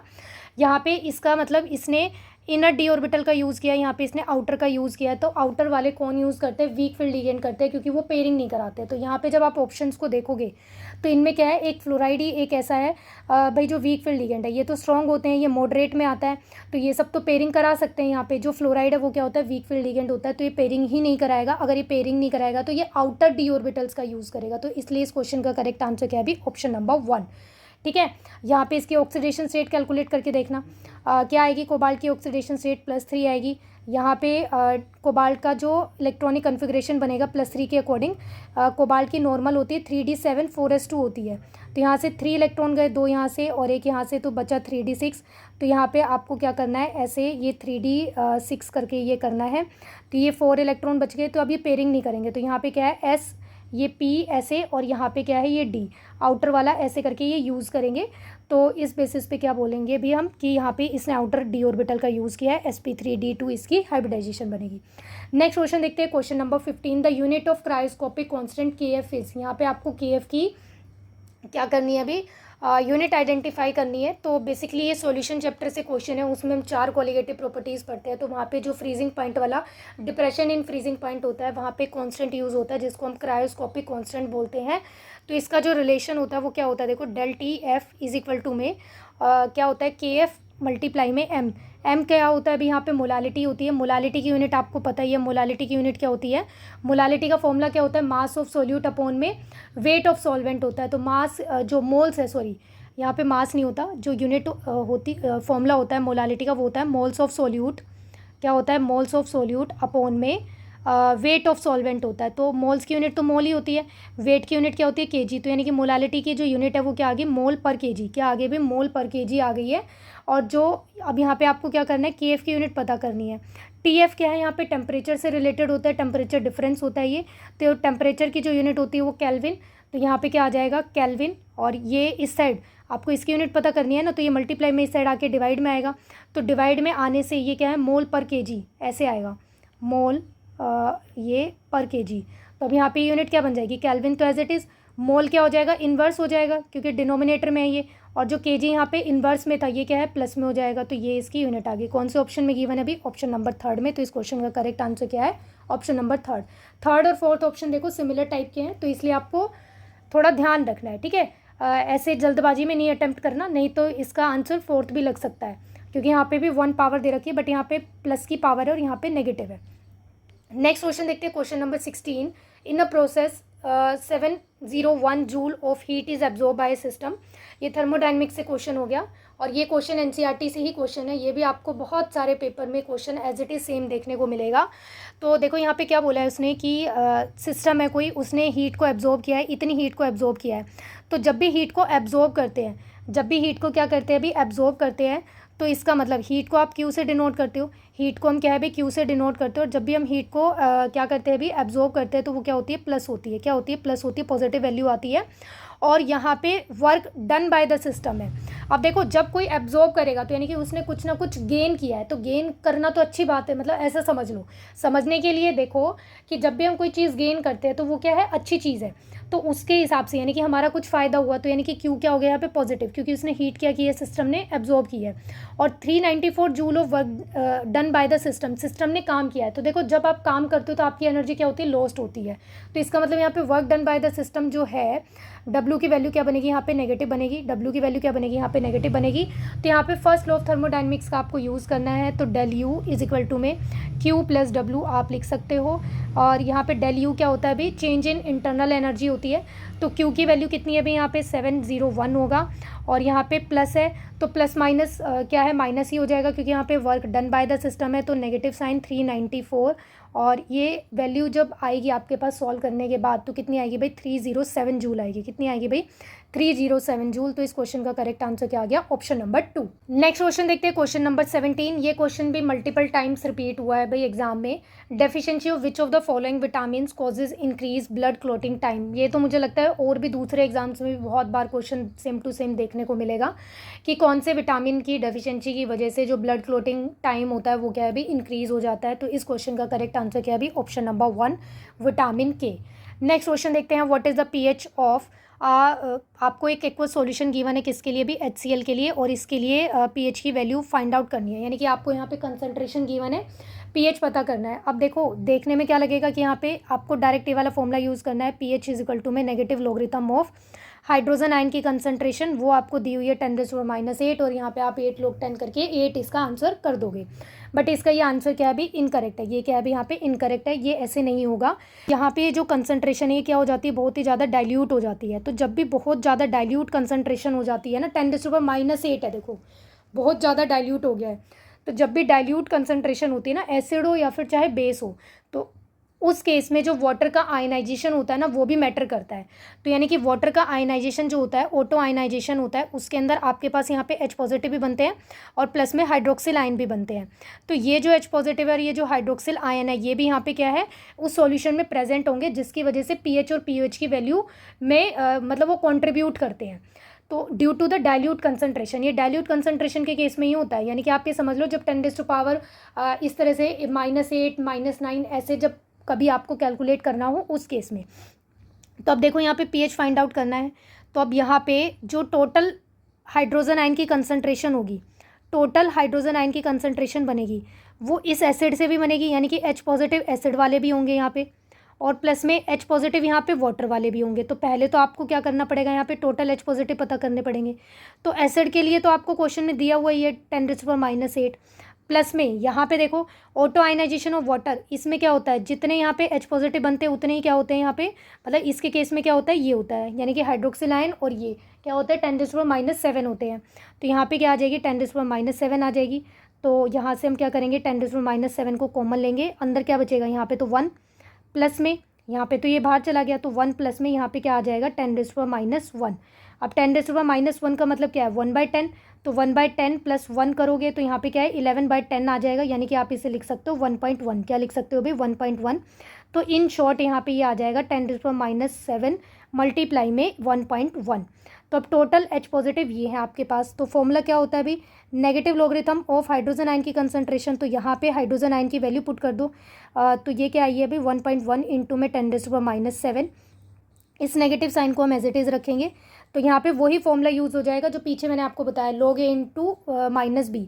तो यहाँ पे क्या हो जाएगा, log A। तो log A क्या है यहाँ पे 1.1 प्लस, अब यहाँ पे ये पावर आएगी आगे, तो इस वजह से माइनस साइन आ जाएगा। तो मैं यहाँ पे इसको डायरेक्टली लिख देती हूँ। तो -7 यहाँ पे log 10 बन गया। अब देखो जो माइनस साइन को हम एज इट इज़ रखेंगे। जो log 1 होता है वो होता है 0, जो log 2 होता है वो क्या होता है 0.3। तो अब देखो log 1 और 2 के बीच में 1.1 आएगा, 1 के आसपास ही होगा। तो हम ये बोल सकते हैं कि इसकी वैल्यू बहुत ही छोटी आएगी। तो हम ऐसा मान लेते हैं कि यहाँ पे इसकी वैल्यू जो है 0.02 या फिर 0.03 ऐसे कुछ आएगी। मैंने इसको लिख दिया ऐसे कि भाई ये 0.03 समथिंग कुछ आएगी। -7 यहाँ पे क्या है, log 10 हो जाएगा। तो log 10 क्या होता है 1। अगर आपको ये ऐसे नहीं करना तो आप इसे ऐसे भी कर सकते हो, log 1.1 है ना, तो इसको log 11/10 बना लो। तो log 11 की वैल्यू को भी आप याद रख सकते हो, जैसे log 1 log 2 log 3 ऐसे वैल्यूज़ को याद रख सकते हो ना। तो log 11 की वैल्यू को भी लर्न कर लो, और फिर क्या है यहाँ पे पुट करके इसके अंदर A/B का फॉर्मूला लगा सकते हो। जैसे यहाँ पे प्लस हो जाता है मल्टीप्लाई में, तो डिवीज़न में क्या है सब्ट्रैक्ट हो जाता है। बट ये यहाँ से भी याद रख सकते हो कि 1 और 2 के बीच में आएगा, तो यानी कि 0 और 0.3 के बीच में ही वैल्यू आएगी, तो हमने उसको कंसीडर कर लिया कि भाई 1 के आसपास ही 1.1 होगा, तो यानी कि वो 0 के अप्रोक्स ही होगी, तो इसलिए मैंने क्या लिख दिया यहाँ पे 0.03 लिख दिया। तो अब यहाँ पे ये वैल्यू ऐसे आ गई, नेगेटिव साइन बाहर है तो इसका मतलब 7 प्लस का हो जाएगा, ये माइनस का, तो ये आ गया यहाँ पे ये जो वैल्यू यहाँ पे आप सब्ट्रैक्ट करोगे तो कितनी आ जाएगी, यहाँ पे 6.97 समथिंग आ जाएगी। तो ये यहाँ पे आपने क्या फाइंड आउट किया, अभी पीएच की वैल्यू को फाइंड आउट कर लिया। तो कौन से ऑप्शन में आपको इसके आसपास का डाटा गिवन है, अभी ऑप्शन नंबर 3 में, तो ये क्या होगा इसका करेक्ट आंसर। नेक्स्ट क्वेश्चन देखते हैं, question number 19, outer electronic configuration of, यहाँ पे यूरोपियम की आपको ग्राउंड स्टेट पता करनी है। तो भाई इलेक्ट्रॉनिक कन्फिग्रेशन का कॉन्सेप्ट तो अब आपको मैं इसमें क्या ही सिखाऊं अलग से, बट अगर किसी को सीखना है कि कैसे हम करते हैं, क्योंकि डी और एफ ब्लॉक से ये इलेक्ट्रॉनिक कन्फिग्रेशन वाले क्वेश्चन ना आते ही आते हैं, चाहे ऑक्सीडाइज स्टेट की पूछे या फिर वो नॉर्मल ग्राउंड स्टेट में पूछे, तो यहाँ से एक क्वेश्चन तो ना इलेक्ट्रॉनिक कन्फिग्रेशन का ही बनता है। तो इलेक्ट्रॉनिक कन्फिग्रेशन के कॉन्सेप्ट को हमने अलग से बहुत ही अच्छे से डिस्कस किया हुआ है, तो अगर किसी को भी कॉन्सेप्ट समझना है तो वहाँ से जाके आप इसको देख सकते हो। मैं यहाँ पे आपको डायरेक्ट इसका आंसर बता रही हूँ। इस क्वेश्चन का करेक्ट आंसर क्या आएगा, भी ऑप्शन नंबर 2, ठीक है भाई। इलेक्ट्रॉनिक कन्फिग्रेशन का कॉन्सेप्ट आप वहाँ से देख सकते हो, वो आपको पता ही है पूरा कि भाई एनर्जी N+L रूल को देखते हुए हम यहाँ पे क्या है इलेक्ट्रॉन्स को फिल करते हैं। जनरल कन्फिग्रेशन लिखना, उसके बेसिस पे यहाँ पे फाइंड आउट आप कर सकते हो। Question number 20, which among the following is linear, यहाँ पे आपको स्ट्रक्चर पता करना है कि किसका लीनियर स्ट्रक्चर आएगा। तो देखो BF3 तो पता ही है हमें कि BF3 क्या होता है, sp2 होता है, और ये क्या आता है ट्राइगोनल प्लानर होता है ऐसे, यहाँ पे सेंटर में बोरोन और यहाँ पे ऐसे फ्लोरीन। अब BF4 नेगेटिव है तो यानी कि यहाँ पे टेट्राहेड्रल टाइप का ऐसे स्ट्रक्चर बनाएगा, यहाँ पे फ्लोरीन्स होगी और यहाँ पे नेगेटिव चार्ज होगा, और ये sp3 बन जाएगा टेट्राहेड्रल, तो ये तो आएगा नहीं लीनियर। ये दोनों sp2 होते हैं, ये दोनों sp2 होते हैं, ऐसे ट्राइगोनल प्लानर स्ट्रक्चर बनेगा दोनों का। यहाँ पे ये जो अजाइड है इसका क्या भी यहाँ पे लीनियर स्ट्रक्चर होता है। यहाँ पे ये नाइट्रोजन जो है इस तरीके से यहाँ पे ऐसा कुछ समथिंग इसका स्ट्रक्चर होता है, रेजोनेटिंग स्ट्रक्चर भी इसके बन सकते हैं। तो ये जो अजाइड होता है ये क्या होता है भी लीनियर इन शेप होता है। तो इस क्वेश्चन का करेक्ट आंसर क्या है भी ऑप्शन नंबर 1। नेक्स्ट क्वेश्चन देखते हैं, क्वेश्चन नंबर 21, ये भी एनसीईआरटी का ही क्वेश्चन है। यहाँ पे भाई Na नहीं है, ये N2 है, तो N2 प्लस में 3H2, यहाँ पे आपको 2 मोल्स बन रहे हैं इस रिएक्शन में बैलेंस करके। इसके लिए जो एंथैल्पी ऑफ फॉर्मेशन दे रखा है, ये दे रखा है, तो आपको स्टैंडर्ड एंथैल्पी ऑफ फॉर्मेशन पता करनी है। आपको इस रिएक्शन के लिए गिवन है, ये पता किसके लिए करनी है, एंथैल्पी ऑफ फॉर्मेशन पता करनी है अमोनिया के लिए ही, बट कौन सी वाली, स्टैंडर्ड वाली जो होती है वो किसके लिए होती है, 1 मोल के लिए। किसके लिए होती है, 1 मोल के लिए। क्वेश्चन में देखो यहाँ पे कितने मोल बन रहे हैं, 2, तो 2 के लिए इतनी है, तो 1 मोल के लिए आपको पता करना है। तो 1 मोल के लिए अगर हमें पता करना है तो क्या करें, 2 से डिवाइड कर दे, तो 1 मोल के लिए आ जाएगा। तो ये कितना आएगा, नेगेटिव वैल्यू है तो पहली बात तो नेगेटिव ही आंसर आएगा, तो इसका मतलब ये तो पॉसिबल ही नहीं है।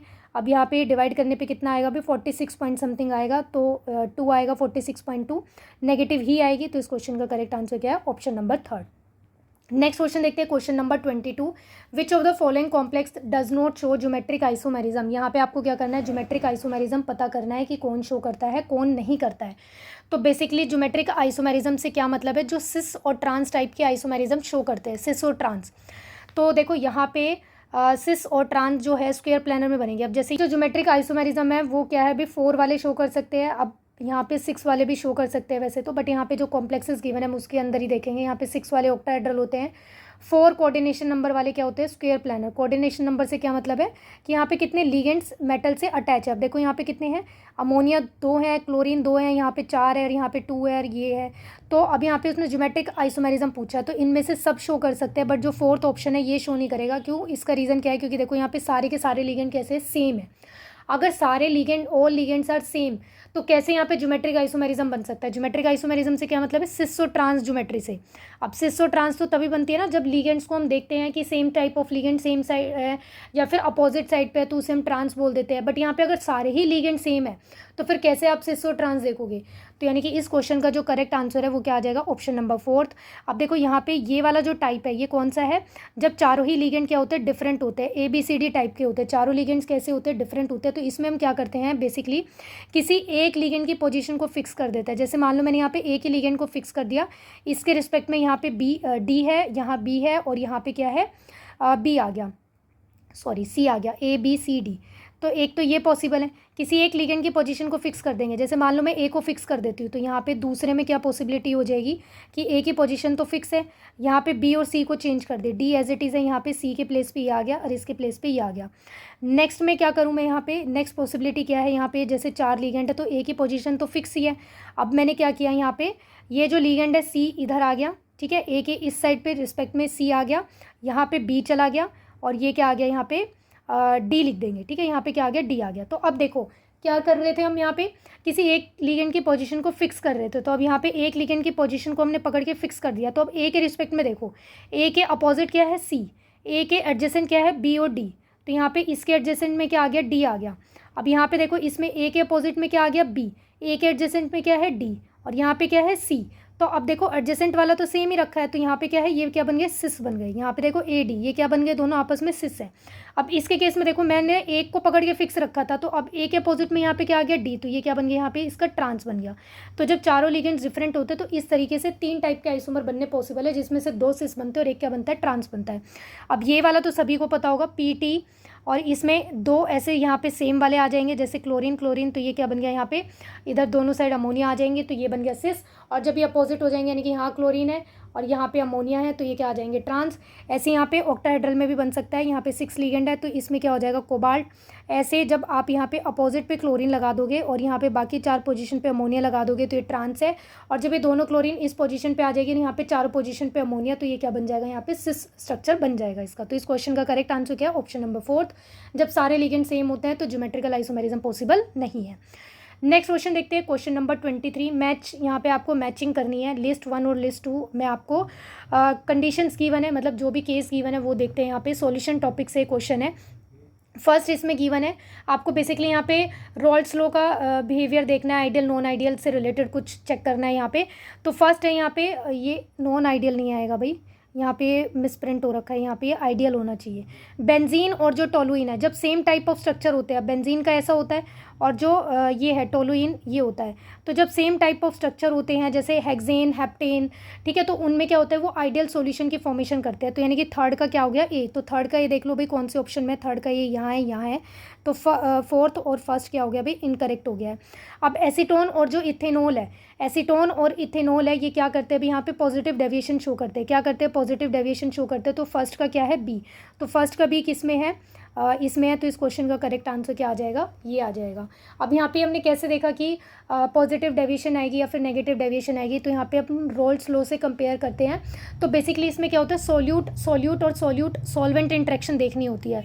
तो जब भी यहाँ पे मिक्स करते हैं, तो मिक्स करने पर, ठीक है, सॉल्यूट और सॉल्वेंट को जब आप मिक्स करते हो तो मिक्स करने पर अगर वीक इंट्रैक्शन बनती है कंपेयर टू प्योर के कंपैरिजन में, जैसे मान लो यहाँ पे ए और बी ये 2 कंपोनेंट है, तो यहाँ पे अगर क्या होगा, ए बी इंट्रैक्शन अगर वीक बनेगी, यानी कि मिक्स करने पर जो इंट्रैक्शन बनती है वो वीक बनती है, तो मिक्स करने पर तो ए बी इंट्रैक्शन बनेगी।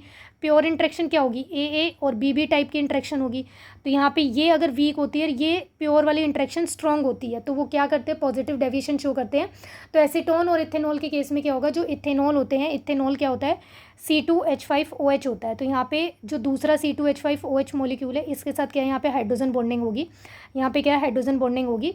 तो अभी हाइड्रोजन बॉन्डिंग को क्या है, भी वीक बनाने का काम कर देता है, मतलब यहाँ पे जब ये एसीटोन के साथ इंट्रैक्शन करेगा तो इनके बीच में वीक इंट्रैक्शन होती है एज कम्पेयर टू यहाँ पे जो ये प्योर इंट्रैक्शन हो रही थी इथेनॉल के बीच में हाइड्रोजन बॉन्डिंग स्ट्रॉन्ग होती है। लेकिन जब ये इंट्रैक्शन इथेनॉल की किसके साथ होती है, एसीटोन के साथ, तो वो क्या हो जाती है, वीक इंट्रैक्शन बन जाती है।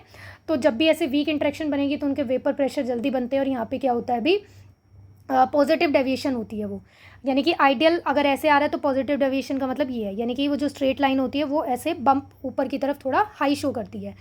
एसीटोन और क्लोरोफॉर्म के केस में जो एक्सप्लेनेशन है जस्ट इसकी अपोजिट हो जाएगी। यहाँ पे जो सॉल्यूट सॉल्वेंट की इंट्रैक्शन है वो यहाँ पे क्या होती है, स्ट्रॉन्ग होती है, यानी कि यहाँ पे ए बी की इंट्रैक्शन स्ट्रॉन्ग होगी as compare to pure component.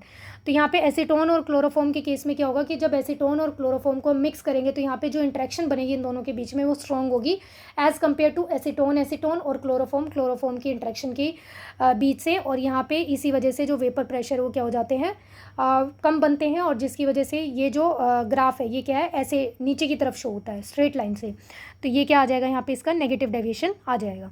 Next question देखते हैं, क्वेश्चन नंबर 24। ये क्वेश्चन तो as it is same PYQ question ही है। Which of the following pair of elements does not have the same size. यहाँ पे आपको सेम साइज़ का पेयर चेक करना है कि किसके पास नहीं होता है। तो यहाँ पे सेम साइज़ के लिए जो आपको कॉन्सेप्ट देखना है, क्या देखना है अभी, लेंथेनॉइड कॉन्ट्रैक्शन। क्या देखना है, लेंथेनॉइड कॉन्ट्रैक्शन देखना है। तो यहाँ पे पुअर शील्डिंग होने की वजह से, पुअर शील्डिंग इफेक्ट की वजह से क्या हो जाता है, यहाँ पे जो साइज़ है वो क्या हो जाता है, डिक्रीज़ हो जाता है, कॉन्ट्रैक्ट हो जाता है। तो यहाँ पे जो ग्रुप्स हैं, ग्रुप्स में ही ये होता है साइज़। तो यहाँ पे जिरकोनियम, हैफेनियम ये शो करेंगे लेंथेनॉइड कॉन्ट्रैक्शन, ये शो करते हैं, ये करते हैं। बट नियोबियम और जो ऑस्मियम होते हैं ये दोनों डिफरेंट ग्रुप से बिलोंग करते हैं। जैसे जो नियोबियम है ये 5th ग्रुप से बिलोंग करता है, ऑस्मियम 8 से बिलोंग करता है। तो यहाँ पे लेंथेनॉइड कॉन्ट्रैक्शन कोई मतलब शो नहीं होता, यहाँ पे इसका कोई रोल नहीं होता। तो इस क्वेश्चन का करेक्ट आंसर क्या आ जाएगा अभी, ऑप्शन नंबर 1। नेक्स्ट क्वेश्चन देखते हैं, क्वेश्चन नंबर 25। इन न्यूक्लिक एसिड में जो शुगर यूनिट्स होती है फ्यूरानोज जैसी, form are join to phosphate through hydroxyl group of which carbon. यहाँ पे बेसिकली आपको बताना है कि जो शुगर यूनिट होती है फॉस्फेट के साथ कौन सी लिंकेज शो कर रहा होता है हाइड्रोक्सिल ग्रुप से। तो देखो यहाँ पे क्या होता है, इसके अंदर एक ये पेंटोज शुगर होती है, फिर फॉस्फेट होता है, और साथ में क्या है यहाँ पे एक बेस भी प्रेजेंट होता है। जैसे देखो एक ये यूनिट है, तो इस यूनिट में यहाँ पे देखो ये शुगर है, यहाँ पे क्या है ये बेस प्रेजेंट है, और यहाँ पे क्या है फॉस्फेट लिंकेज है। तो ध्यान से देखो यहाँ पे क्या है 5th कार्बन है, यहाँ पे हाइड्रोक्सिल ग्रुप से ये फॉस्फेट ग्रुप लिंक कर रहा है, और सेम ऐसे यहाँ पे क्या है ये 3rd कार्बन है, तो 3rd कार्बन फॉस्फेट इससे लिंक कर रहा है। फिर ये जो दूसरी यहाँ पे शुगर मॉलिक्यूल होगा, शुगर मोइटी होगी, तो यहाँ पे ये क्या है 5th कार्बन का जो हाइड्रोक्सिल ग्रुप होगा उससे करेगा, और फिर ये 3rd वाला। तो ऐसे क्या है कॉरस्पॉन्डिंग, मतलब इस तरह से ये कंटिन्यूसली चेन में चलते जाएंगे। जैसे देखो यहाँ पे भी दिखा रखा है कि ये 5 एंड वाला क्या करता है, यहाँ पे 3rd एंड वाले से इंटरेक्ट कर रहा होता है, बॉन्ड बना रहा होता है। तो यहाँ पे इस क्वेश्चन का करेक्ट आंसर क्या आ जाएगा अभी, ऑप्शन नंबर 4 C3 और C5। नेक्स्ट क्वेश्चन देखते हैं, question number 26। Which of the following lanthanoids does not exhibit +4 oxidation state in MO2 oxide. MO2 oxides यानी कि यहाँ पे बनने का मतलब क्या है, देखो अगर ऑक्साइड्स बन रहे हैं MO2 टाइप के, तो इसका मतलब यही है कि यहाँ पे मेटल की जो ऑक्सीडेशन स्टेट होगी, यानी कि M जो भी होगा वो +4 ऑक्सीडेशन स्टेट में होगा। तो बेसिकली यहाँ पे आपको ये चेक करना है कि इन चारों में से +4 ऑक्सीडेशन स्टेट कौन नहीं बनाता है। तो यहाँ पे कौन नहीं बनाएगा भी, ऑप्शन नंबर 4 इट्रबियम नहीं बनाता है, बाकी सबके ऑक्साइड्स बनने पॉसिबल है। नियोडियम भी यहाँ पे NbO2 टाइप का ऑक्साइड बना सकता है। ये प्रेसोडियम जो होता है ये भी बनाता है, ये PrO2 टाइप का, और यहाँ पे ये जो है DY, ठीक है, डाइस्प्रोसियम ये भी बनाता है। तो ये तीनों तो क्या है भी यहाँ पे बना सकते हैं ऑक्साइड, ये वाले MO2 टाइप के, और MO2 टाइप के बनेंगे तो +4 आएगा, बट ये नहीं बना सकता। इट्रबियम जो होता है ये +2 और +3 ऑक्सीडेशन स्टेट में जाना ज़्यादा प्रेफर करता है। नेक्स्ट क्वेश्चन देखते हैं, question number 27। The EMF of the, यहाँ पे आपको एक सेल गिवन है, और उस सेल के लिए सेल रिप्रेजेंटेशन ये दिया हुआ है, और यहाँ पे आपको इसके लिए EMF कितना गिवन है अभी, 0.7। तो फ्री एनर्जी पता करनी है। तो फ्री एनर्जी का जो फॉर्मूला होता है क्या होता है अभी, गिब्स एनर्जी का जो फॉर्मूला होता है वो ये होता है E0 ऑफ सेल। अब देखो यहाँ पे n क्या है अभी, नंबर ऑफ इलेक्ट्रॉन जो इन्वॉल्व हो रहे हैं, वो हम कैसे पता करेंगे, यहाँ पे सेल रिप्रेजेंटेशन को देखकर। तो अभी सेल रिप्रेजेंटेशन में जो लेफ्ट साइड में लिखा होता है, इसका मतलब उसका क्या हो रहा है, यहाँ पे वो एनोड की तरह एक्ट करता है, मतलब कि उसने यहाँ पे इलेक्ट्रॉन को लूज़ किया, और जो राइट में होता है उसका क्या हो रहा होता है यहाँ पे रिडक्शन। तो इसका मतलब यहाँ पे क्या है, 2 इलेक्ट्रॉन लूज़ हो रहे होंगे, और यहाँ पे 2 इलेक्ट्रॉन गेन हो रहे होंगे। वो बात अलग है कि यहाँ पे जो Ag पॉजिटिव होता है वो एक ही मतलब उसमें होता है, यानी कि Ag पॉजिटिव बनता है। बट जब आप ओवरऑल रिएक्शन को लिखोगे ना बैलेंस करके, तो यहाँ पे क्या है 2AgCl आएंगे। क्या आएंगे भाई, यहाँ पे 2AgCl आएंगे। तो इस तरीके से आप कंप्लीट बैलेंस रिएक्शन यहाँ पे लिख सकते हो। मैं लिख ही देती हूँ यहाँ पे, कैडमियम प्लस में यहाँ पे क्या आ जाएगा 2AgCl, तो ये क्या करेगा CdCl2 प्लस में यहाँ पे क्या आ जाएगा भाई 2Ag बन जाएगा। तो इस तरीके से यहाँ पे 2AgCl लिया ना हमने रिएक्शन को बैलेंस करने के लिए, तो यहाँ पे क्या है n की वैल्यू क्या आ जाएगी 2 आ जाएगी। 2 इलेक्ट्रॉन इन्वॉल्व हो रहे हैं, तो यहाँ पे 2 पुट किया। F क्या होता है फैराडे कांस्टेंट, इसकी वैल्यू कितनी होती है, ये होती है। E0 सेल क्या होता है 0.7, ये होता है। अब आपको मल्टीप्लाई करना है, तो मल्टीप्लाई करने पर ये क्या आएगा -13500, ऐसे ये वैल्यू आ जाएगी। जूल में आएगी, किस में आएगी भाई, जूल में। किलो जूल में आपको सारे ऑप्शन गिवन है, तो 1000 से डिवाइड करेंगे, तो 1000 से डिवाइड करने पर ये आ जाएगी वैल्यू। तो इस क्वेश्चन का करेक्ट आंसर देखो भाई, सॉरी 1.3 नहीं आएगा, 135.1 आएगा यहाँ पे ऐसे, ठीक है। तो इस क्वेश्चन का करेक्ट आंसर क्या आ जाएगा अभी, ऑप्शन नंबर 2। नेक्स्ट क्वेश्चन देखते हैं, question number 28। Which of the following is incorrect for a zero order reaction. यहाँ पे आपको कुछ इक्वेशंस गिवन है फॉर ज़ीरो ऑर्डर रिएक्शन, तो ये पता करना है कि कौन सा इसमें से करेक्ट रिलेशन यहाँ पे शो नहीं कर रहा है फॉर ज़ीरो ऑर्डर। तो देखो यहाँ पे जैसे फोर्थ ऑप्शन गिवन है आपको कि स्ट्रेट लाइन प्लॉट बनता है रिएक्टेंट वर्सेस टाइम, तो प्लॉट जो यहाँ पे बनेगा वो बात बिल्कुल ठीक है। यहाँ पे कंसंट्रेशन और टाइम का जो ग्राफ होता है वो क्या होता है, स्ट्रेट लाइन ही बनता है ज़ीरो ऑर्डर के लिए, ये ठीक है। जो टी हाफ का और मतलब रिलेशन होता है ज़ीरो ऑर्डर के लिए वो यही होता है कि ये डायरेक्टली प्रोपोर्शनल होता है ज़ीरो ऑर्डर के केस में, यानी कि इनिशियल कंसंट्रेशन बढ़ती है तो टी हाफ भी इंक्रीज़ होता है, डायरेक्ट रिलेशन रखता है। तो ये वाला भी करेक्ट है। यहाँ पे ये जो रिलेशन है ये कब होता है, ये होता है फर्स्ट ऑर्डर के लिए। किसके लिए भी, फर्स्ट ऑर्डर ऑफ रिएक्शन के लिए। और यहाँ पे फर्स्ट ऑप्शन भी करेक्ट है। तो उसने तो इनकरेक्ट वाला पूछा है ज़ीरो ऑर्डर के लिए, तो इस क्वेश्चन का करेक्ट आंसर क्या आएगा भी, ऑप्शन नंबर 2। फर्स्ट वाले से मैं आपको फर्स्ट वाले ऑप्शन से आपको क्या पता चलता है कि यहाँ पे ये रिएक्टेंट की कंसंट्रेशन पे डिपेंड नहीं करता, इनिशियल कंसंट्रेशन पे डिपेंड नहीं करता है। नेक्स्ट क्वेश्चन देखते हैं, question number 29 in octahedral complexes D3। Question number 29 in octahedral complexes of D3 metal ions the crystal field stabilisation energies. यहाँ पे CFSC पूछी है। तो जो CFSC होती है ऑक्टाहेड्रल के केस में, CFSC होती है जो ऑक्टाहेड्रल के केस में, उसका फॉर्मूला क्या होता है अभी, ये होता है T2G इलेक्ट्रॉन, यानी कि इसके इलेक्ट्रॉन मल्टीप्लाई में -0.4 करना होता है और प्लस में यहाँ पे EG इलेक्ट्रॉन लिखने होते हैं आपको, और साथ में मल्टीप्लाई करना होता है किससे भाई, 0.6 से। किससे मल्टीप्लाई करना होता है, 0.6 से मल्टीप्लाई करना होता है। तो यहाँ पे अब बस यही देखना है आपको, D3 है तो D3 में तो कोई भी पेयरिंग नहीं होती और ये सिंपल ऐसे चले जाएंगे भाई, ऐसे स्प्लिट होते हैं ना, ये D3 है और यहाँ पे क्या होता है EG लेवल होता है, तो ये T2G लेवल है और यहाँ पे EG लेवल है। तो यहाँ पे पहले सब में सिंगली इलेक्ट्रॉन फिल करते हैं तो आराम से हो जाएंगे। तो यहाँ पे EG के अंदर कितने इलेक्ट्रॉन हो गए, 3, कोई पेयरिंग नहीं हुई है। अगर पेयरिंग होती है तो उसके हिसाब से फिर यहाँ पे पेयरिंग एनर्जी का भी कॉन्सेप्ट आता है, यानी कि उसको भी इंक्लूड करते हैं। तो -0.4, तो यहाँ पे तो EG में कोई इलेक्ट्रॉन ही नहीं है, 0, तो ये पूरा फैक्टर तो 0 हो जाएगा। तो यहाँ से क्या आ जाएगी, -1.2, क्या आ जाएगी वैल्यू भाई, -1.2। तो इस कौन से ऑप्शन में गिवन है, ऑप्शन नंबर 1 में, तो इसका करेक्ट आंसर है। नेक्स्ट क्वेश्चन देखते हैं, question number 30 the number of moles of, ये कोऑर्डिनेशन कंपाउंड से बहुत ही ईजी क्वेश्चन पूछा हुआ है कि कितने मोल्स ऑफ AgCl प्रेसिपिटेट होंगे यहाँ पर जब आप 1 मोल ऑफ, ये आपको एक कॉम्प्लेक्स गिवन है, इसका 1 मोल जब आप रिएक्ट कराते हो किसके साथ, एक्सेस AgNO3 के साथ। तो यहाँ पे आउटर पार्ट में यानी कि काउंटर आयन में जितने क्लोराइड आयन प्रेजेंट होते हैं ना, उतने ही यहाँ पे प्रेसिपिटेट बनते हैं, उतने ही मोल्स ऑफ प्रेसिपिटेट बनेंगे। तो यहाँ पे कितने क्लोराइड आयन है, एक ही प्रेजेंट है, तो यहाँ पे जो AgCl बनेगा वो भी क्या बनेगा भाई, 1 मोल ही बनेगा। तो इस क्वेश्चन का करेक्ट आंसर क्या आ गया, ऑप्शन नंबर 2 1। अगर यहाँ पे सपोज आउटर पार्ट में काउंटर आयन में 2 लिखा होता तो यहाँ पे कितने AgCl प्रेसिपिटेट कर रहे होते भाई, 2। अगर यहाँ पे 3 लिखा होता तो यहाँ पे कितने AgCl प्रेसिपिटेट कर रहे होते, 3। ठीक है, तो ये काउंटर आयन वाला पार्ट आपको देखना है कि आयनाइज होने पर ये कितने क्लोराइड आयन देगा, क्योंकि जब ये AgNO3 के साथ रिएक्शन करेगा तो यहाँ पे cation anion exchange type of reaction होगी, Ag पॉजिटिव NO3 नेगेटिव बनेगा, यहाँ पे माइनस ये पॉजिटिव, तो यहाँ पे cation anion exchange type reaction होगी तो AgCl बनेगा, तो वो एक ही मोल बन सकता है, यानी कि जितने क्लोरीन बाहर प्रेजेंट है। तो यहाँ पे इस क्वेश्चन में आपको 1 मोल ही दिया हुआ है, तो अब 1 मोल के साथ में यहाँ पे एक ही क्लोराइड आयन गिवन है, तो इसलिए इस क्वेश्चन का करेक्ट आंसर क्या आ गया अभी, ऑप्शन नंबर 2। तो आज की क्लास का ये लास्ट क्वेश्चन था। आज की क्लास में हम टारगेट करके चल रहे थे कि 30 क्वेश्चंस को डिस्कस कर लेंगे आउट ऑफ 60 क्वेश्चंस। तो 30 क्वेश्चंस यहाँ पे कंप्लीट हो गए हैं। नेक्स्ट 30 क्वेश्चंस को हम नेक्स्ट क्लास में डिस्कस करेंगे। और देखो HTET के क्वेश्चन में जो NCERT है, NCERT का बहुत ज़्यादा इंपॉर्टेंट रोल होता है।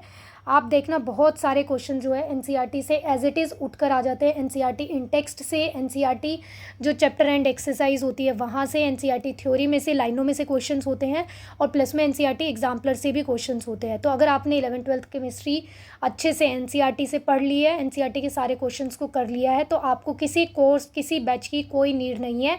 प्लस में PYQ करने हैं, PYQ बहुत इंपॉर्टेंट है।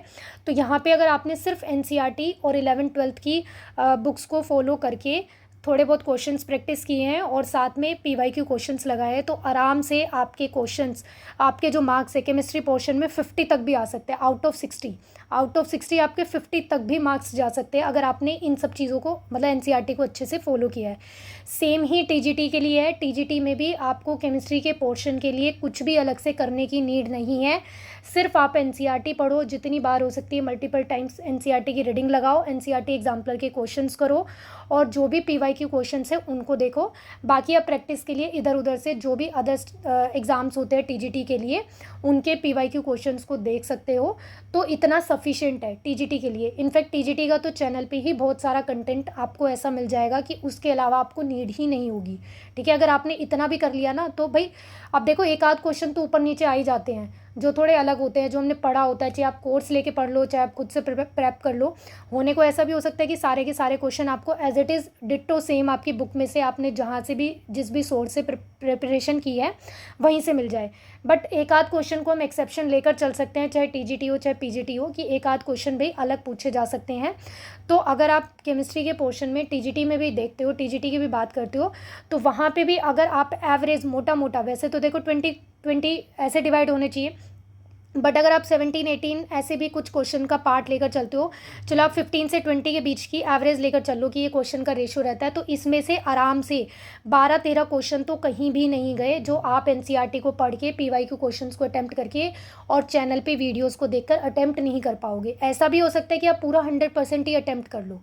ठीक है, तो अब हम इस सेशन को यहीं पर एंड करते हैं और मिलते हैं नेक्स्ट क्लास में। तब तक पढ़ते रहना, रिवाइज करते रहना।